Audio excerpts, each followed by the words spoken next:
1. Part 1.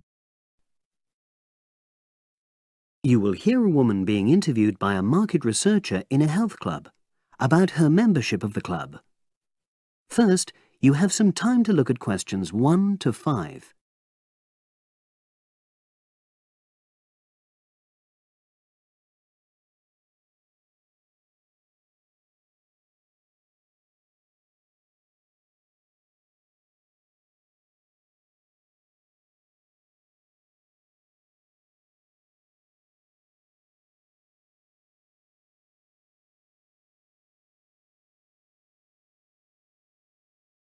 You should answer the questions as you listen, because you will not hear the recording a second time. Listen carefully and answer questions 1 to 5. Oh, excuse me. I wonder if you'd have the time to take part in some market research. What's it about? About this club and your experiences and opinions about being a member. It'll take less than 5 minutes. Oh, OK then, as long as it's quick. Can I start by taking your name? It's Selina Thompson. Is that Thompson? Yes. Okay, great. Thanks. And what do you do for a living? Well, I'm an accountant, but I'm between jobs at the moment. I understand. But that's the job I'll put down on the form. And would you mind my asking which age group you fall into? Below 30, 31 to 50, and above? Over 50, I think we can safely say. Great, thanks. And which type of membership do you have? Sorry, I'm not sure what you mean. Do you mean how long of... No, is it a single-person membership? Oh, right, no, it's a family membership. Thanks. And how long have you been a member? Ooh, let me see. I was certainly here 5 years ago, and it was probably 2 to 3 years more than that. Shall I put down 8? Oh, I remember now. It's 9, definitely. Sorry. No problem. I've got that. And the last question in this first part is, what brought you to the club? Sorry? How did you find out about the club? Did you see any ads? Well, I did actually, but I have to say I wasn't really attracted to the club because of that. It was through word of mouth. So you were recommended by a friend? Actually, my doctor.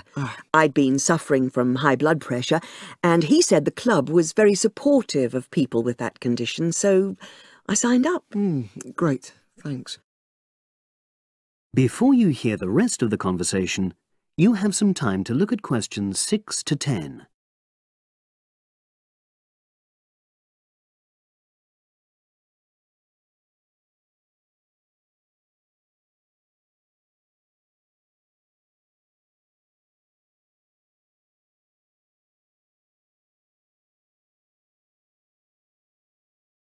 Now listen and answer questions 6 to 10. Now, for the second part of the form, I want to ask a bit more about your experience of the club. Sure. How often would you say you use the club? It varies enormously, depending on how busy I am. Of course. But on average, per month? I'd say it averages out at twice a week. OK, so 8 on average. Yeah, and 4 of those are aqua aerobics classes. That leads me to the next question. Would you say the swimming pool is the facility you make most use of? Fair to say that, yep.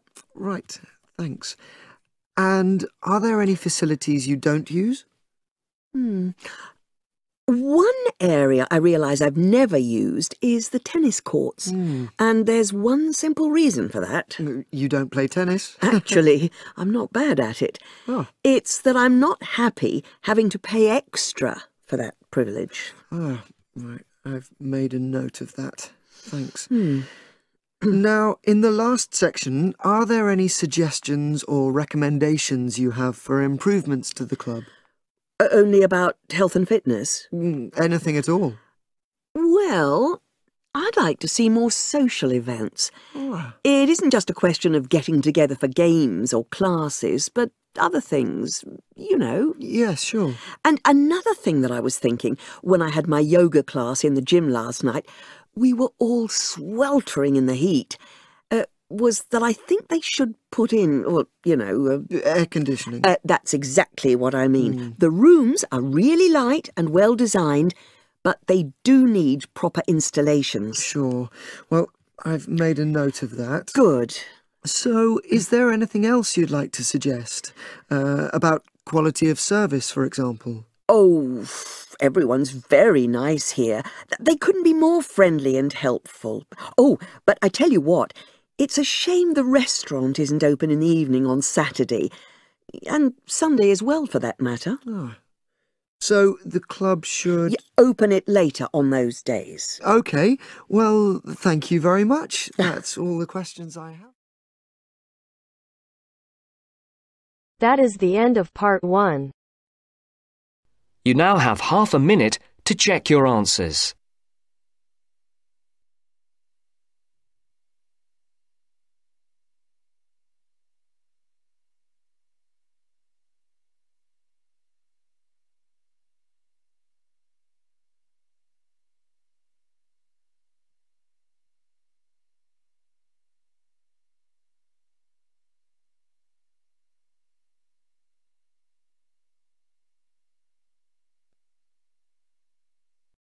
Now turns to part 2.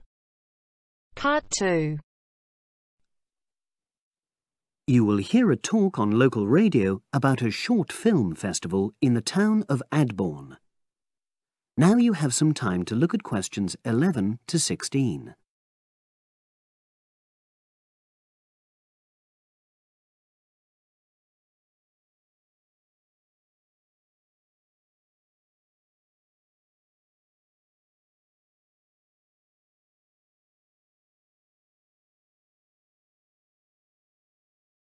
Now listen and answer questions 11 to 16. Today we're pleased to have on the show Fatima Johnson, who is the organiser of the Adbourne Film Festival.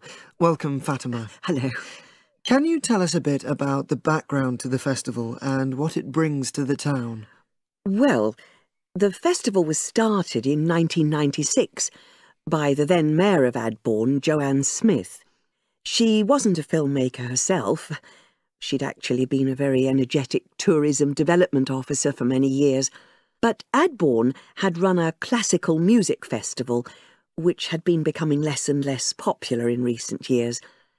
Joanne was looking around for something to replace it, and to use funds allocated to it to promote something which local people can enjoy. Great. So tell us about the festival nowadays. Well, it's held in the last 2 weeks of August every year, and short films from all over the world are shown in 3 places, in the theatre and our 2 cinemas. Several films are shown in 1 performance, and the whole thing lasts about 90 minutes. Tickets are very reasonably priced. Under 12s used to get in for 50p, but now we charge just £1, which is still very good value. £1.50 for students and £2.50 for everyone else. Performances are advertised all round town and also on our website, www.adbournefest.com. If you're interested in attending any performance, you can buy tickets online, of course. And you can also get them in the library, which is right next to the main shopping area. I'm afraid this year tickets are no longer available from either of the 2 cinemas because of restricted opening times. I understand you also run a film competition? Yes, for under 18s. We have a different theme every year. Last year, for example, the theme was Future Planet, and the winner was a 10-minute documentary encouraging youngsters to be more aware of environmental issues, focusing on getting school kids to cycle to school instead of going by car. This year, the theme is Sporting Nation, so there'll also be lots of ideas to choose from. Now, we're always on the lookout for new local talent, so if you live in the Adbourne area and are under 18, you should have a go. We have an excellent prize every year donated by local businesses, shops, hotels, etc. This year, you can win a high-spec movie camera worth over £800. Application forms are on the website, and the deadline for sending in your film to enter the competition is the last day of July. It's May now, so you'll have the whole of June to be working on it.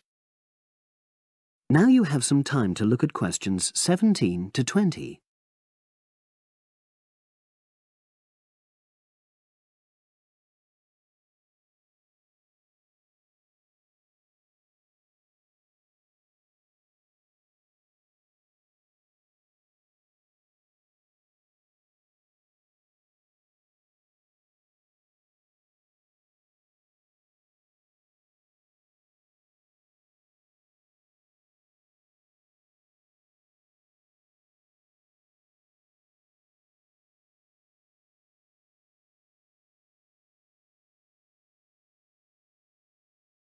Now listen and answer questions 17 to 20. And what are the judges looking for? Well, although we choose very topical issues like the environment, we're not looking for propaganda, trying to get people to do something. Instead, we're looking for a new angle, a fresh way of looking at a theme.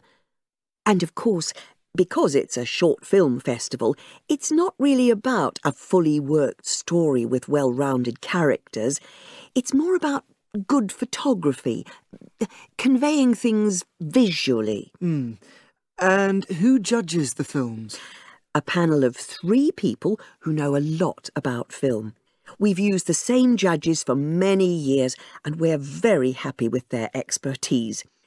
One thing we probably will change next year, though, is we want to add another class and another prize for older filmmakers. We'll keep it at a maximum of 10 minutes, though. The length works well for our festival. We also want to use different venues for the film shows, such as community centres and at least one school. It might make performances more accessible to a wider audience. We did explore the possibility of having late-night showings, but that's unlikely to happen in the coming year. So, as I say, if anyone's interested in submitting a film for our competition, go onto our website and you'll be able to access everything.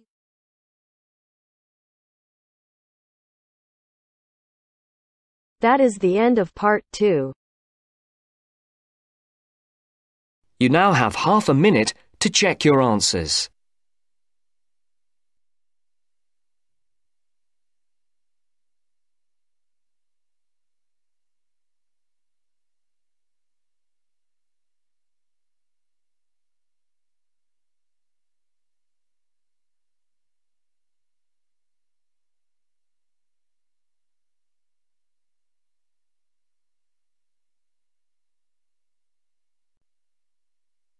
Now turns to part 3.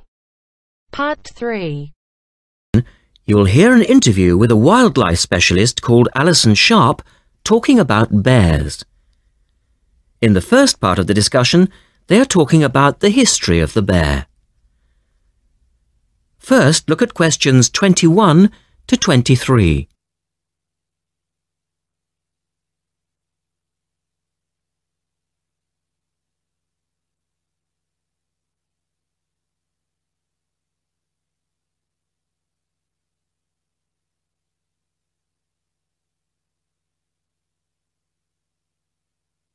Now listen to the first part of the interview and answer questions 21 to 23.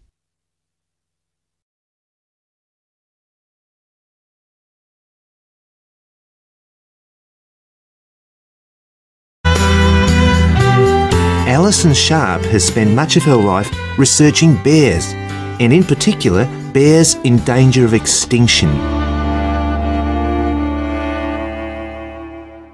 She is the author of a recent book on bears, and we welcome her to the studio today. Thank you. Delighted to be here.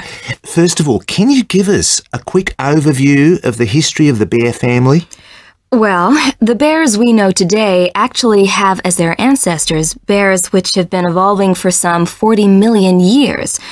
We have fossils of the earliest true bear, and it's important to emphasize this because some creatures are called bears but are not. Such as koalas, for instance. Yes, exactly. Fossils of the true bear show a small dog-size animal with characteristics that show a blending of dog and bear traits. So the general belief is that dogs and bears were of the same family? Yes, that's the theory. And then we see the arrival of the early cave bear. We know from cave drawings that Neanderthal man used to worship this bear, and at the same time fear it. Understandable, perhaps. Yes, but they need not have worried because the cave bear only ate plants. In fact, the cave bear survived 2 ice ages, but then became extinct. In the second part of the interview, Alison talks more about the situation of bears today. Look at questions 24 to 30 first.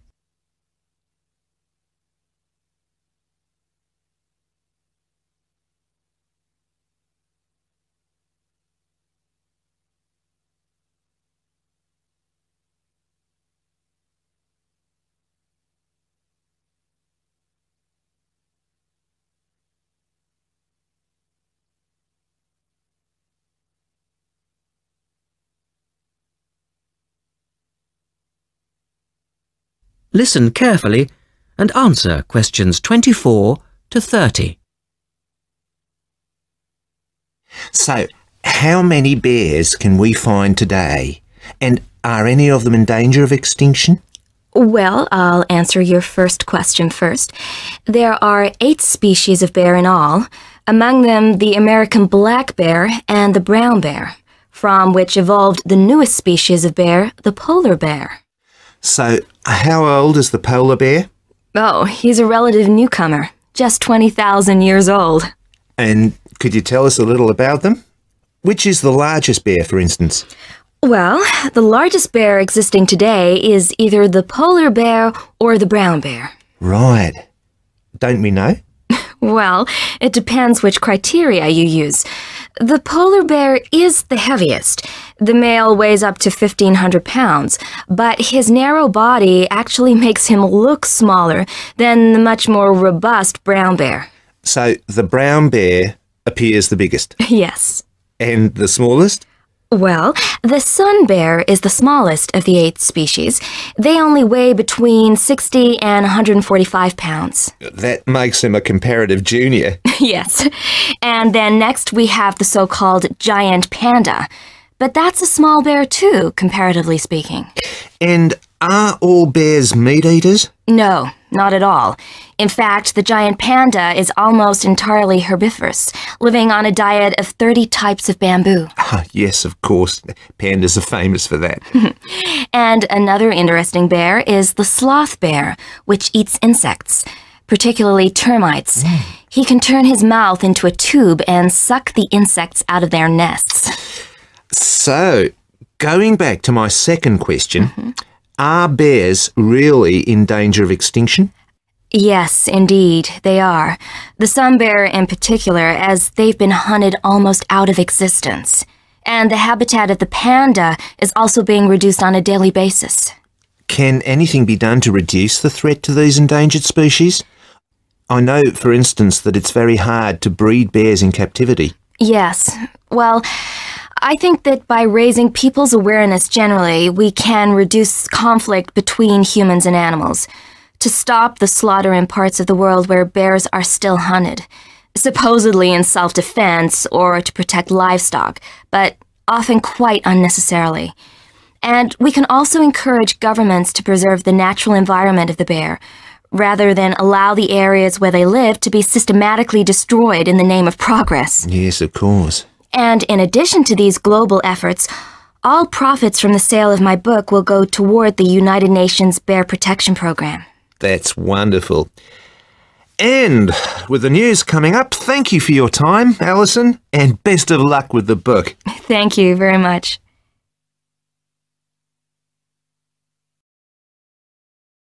That is the end of part 3.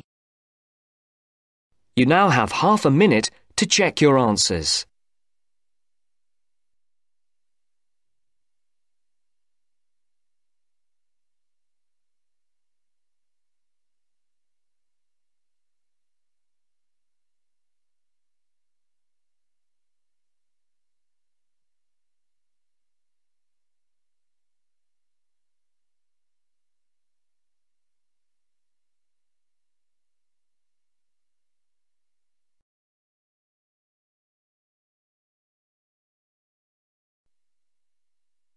Now turns to part 4. Part 4. You will hear part of a lecture on wildlife. Listen carefully and answer questions 31 to 40.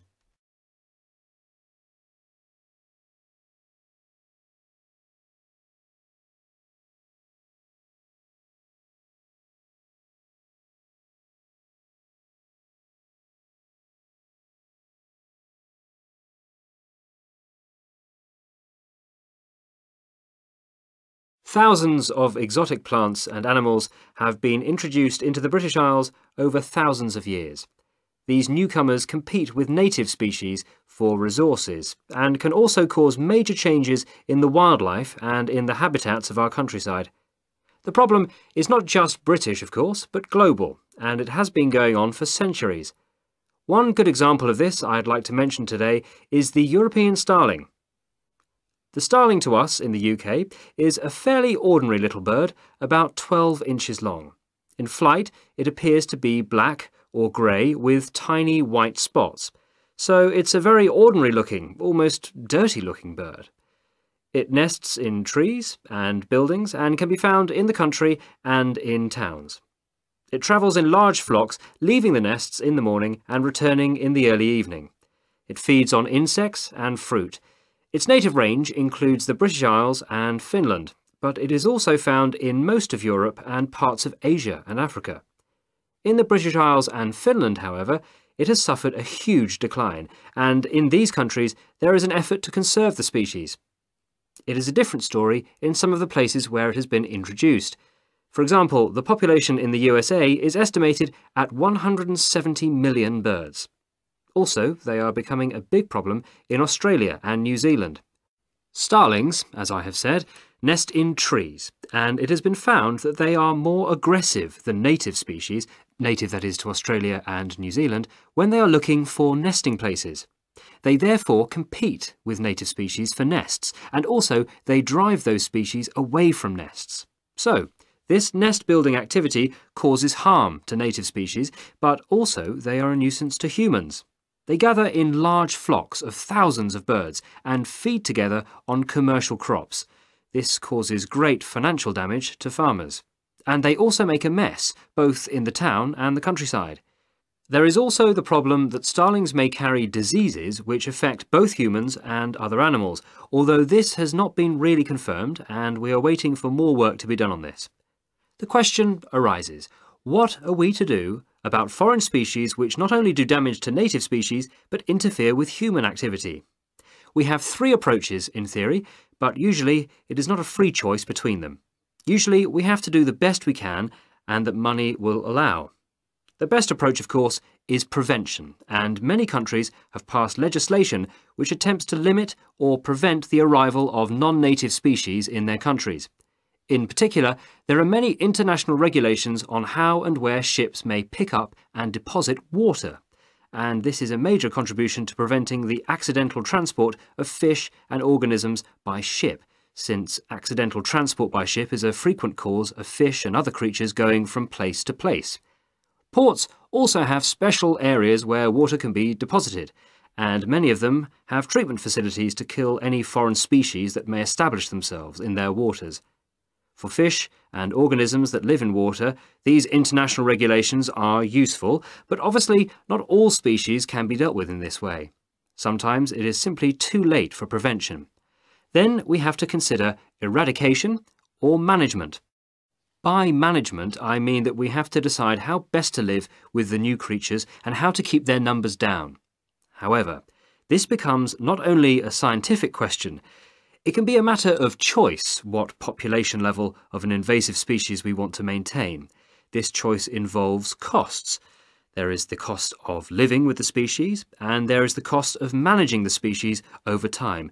And species management is usually a long-term business without any foreseeable end. However, there is not just the economic aspect to this question. We can also consider the ethical point. How should we treat animals which we have, sometimes deliberately, introduced into the environment? Is it permissible just to exterminate a number of them convenient to ourselves? The most important decision has to be made in the political forum, whatever considerations go into the making of that decision. These questions are relevant also to the approach of eradication, which is another option, but which does not have an encouraging history. Many attempts have been made to eradicate introduced species. That is the end of part 4. You now have half a minute to check your answers.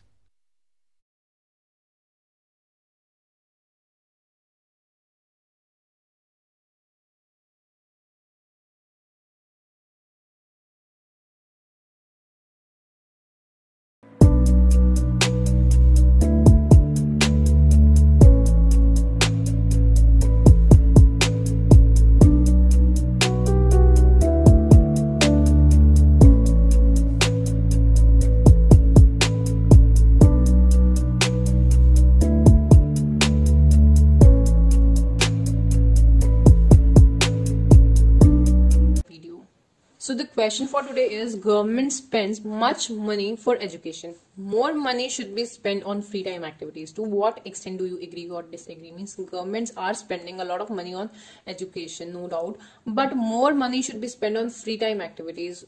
Do you agree or disagree with the statement?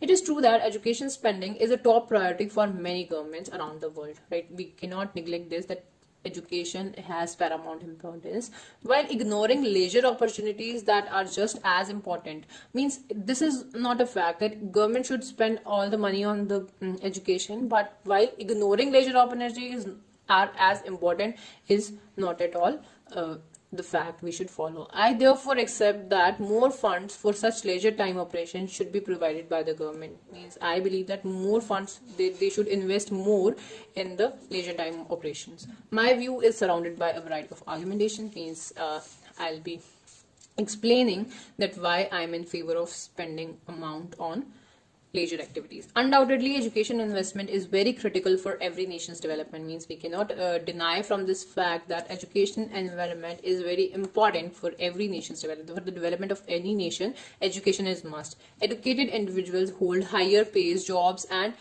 contribute to the nation's economy. So they are contributing to the economy of the nation as well. To add to this, educated communities are societies free of offense and peaceful. Means educated societies are free of offense, means they are away from any crime or something else, and peaceful, so they are peaceful. This is why the standard of literacy is an important factor in assessing the status of every nation in the world. So for assessing the standard of the status of the nation, we assess all these things, the standard of literacy. So spending on free time hobbies, however, is equally important. Students profit academically from such events. So the spending on leisure activities will enhance the students also, will help to improve the students' academic responses. They learn lessons in character building that can be adapted to their study habits and to their lives. Means they learn a lot of things by doing all these extracurricular activities.